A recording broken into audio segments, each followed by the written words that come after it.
po ang mga protocols natin para maisagawa natin maayos sa ating National Rally for Peace. Ayan, bawal pong manigarilyo.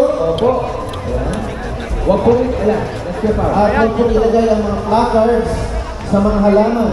At huwag po pumasok sa mga may barikada. Opo. Ayan. And special reminder lang po, ato po sa ating mga portalet, dahil nabanggit ko po kanina, dito po sa ating area mismo, sa Quirino Grandstand, mayroon po tayo 380 portalets po na maaaring magamit, kaya hindi po tayo magkakaubusan sigurado. Yung pong nasa northbound po, tapat po ng Intramuros sa may Anda Circle po ito, mayroon po tayong 60 portalets, at southbound naman, dito po sa kahabaan ng Rojas Boulevard, mayroon tayong 60 portalets. Mapagit ko rin po yung ating mga LED wall. Meron tayo sa mga strategic area sa Burgos, sa Rojas, at syempre nagkalat po ang mga LED wall natin dito sa Quirino Grandstand. Bukod po rito sa ating main LED wall. Ayan po. Okay. At saka Tony Pet, gusto ko lang pong ipaalam sa ating mga kababayan na ang ating programa ay opisyal na magsisimula ng alas 4 ng hapon. Ayan.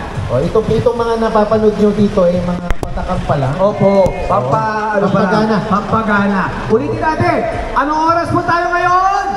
4 p.m. Ang pakiusap lang po natin na Tony Pet, sana po simula ng alas 2, magtipon-tipon na po tayo sa mga designated areas. At meron po tayong tatanggapin na mga mahalagang mensahe at pananalita mamaya. So, bukod po sa ating mga panalangin. Ito nga po, kanina po, papunta po rito, ay napansin ko talagang kahanga-hanga ang ating mga kapatid. Talagang organisado. Yes. Sila, nakita po natin sila. Dumaan po kami ng bandang Kalaw. Sino ba mga dumaan sa Kalaw, Padre Paura. Lahat po sila nasa curbside.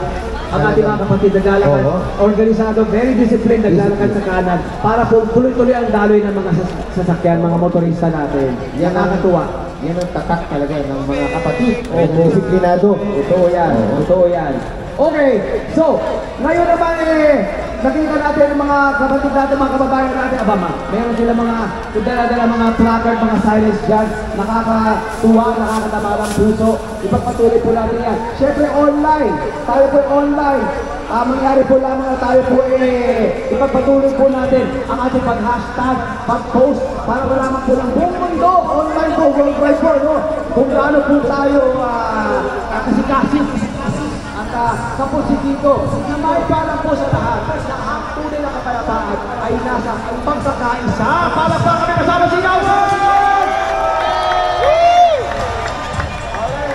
Mga kababayan, wala po po yan. Yung mamaya pa po tayo.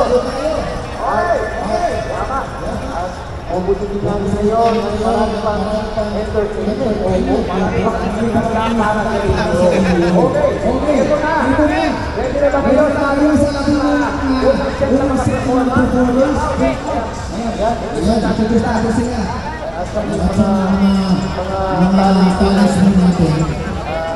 Tony Pet, talagang mga pilyado. Basta-basta. World class ang ating mga kapatid. Kaya tawagin po natin ang gold medalist of the 27th Annual World Championship of the Performing Arts. Miss Jenny Morandarte. Palakpakan po natin!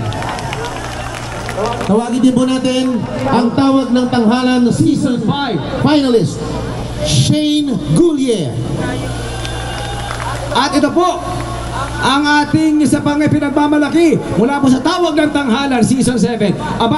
Part siya ng top 3 na grand finalists, si Miss Jessa Kiyoge. Palakpakan kami kasama si Gawan!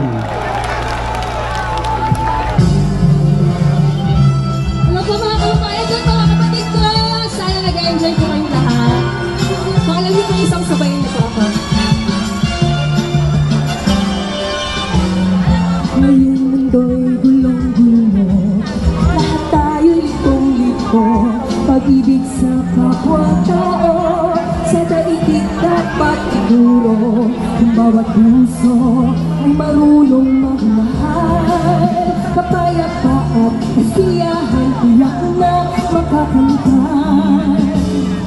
Lahat tayo'y pantay-pantay, sa biyaya lang may kapal, lahat sana'y ang bayan.